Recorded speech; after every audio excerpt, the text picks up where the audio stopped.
தான் இன்னைக்கு இந்தியாவிலேயே சிறந்த மாநிலமாக, இன்னும் சொல்ல போனா 11.19% வளர்ச்சியோடு, வரலாற்றிலேயே தமிழ்நாடு தான் முதல் மாநிலமாக டபுள் டிஜிட் வளர்ச்சியோடு இன்னைக்கு இந்தியாவிலேயே சிறந்த மாநிலமாக, சிறந்த முதலமைச்சராக நம்முடைய முதலமைச்சர் அவர்கள் செயலாற்றிக் கொண்டிருக்கிறார்னா அது முதலமைச்சரை தேர்ந்தெடுத்த தமிழ்நாட்டு மக்களுக்கு அந்த பெருமை.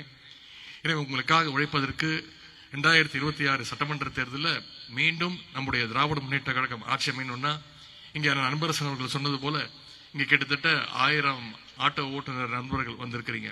நீங்க ஒவ்வொரு நாளும் கிட்டத்தட்ட குறைந்தது 100-200 பேரை பார்க்கக்கூடியவங்க, நேரடியாக சந்திக்கக்கூடிய, மக்களோடு நெருங்கிய நேரடி தொடர்பு இருக்கக்கூடியவங்க. நீங்க நினைச்சீங்கன்னா இந்த பிரச்சாரத்தை ஏன் மீண்டும் திராவிட மாடல் அரசு அமைய வேண்டும், இந்த 4.5 வருஷத்துல என்னெல்லாம் ஆட்சி சாதனைகள் செஞ்சிருக்கிறோம் அப்படின்ற சாதனைகள் நீங்க தெரிஞ்சுக்கிட்டு அதை மக்கள்கிட்ட கொண்டு போய் நீங்க போய் சேர்த்தீங்கன்னா நிச்சயம் மீண்டும் நம்முடைய திராவிட மாடல் அரசு அமையப்போவது உறுதி.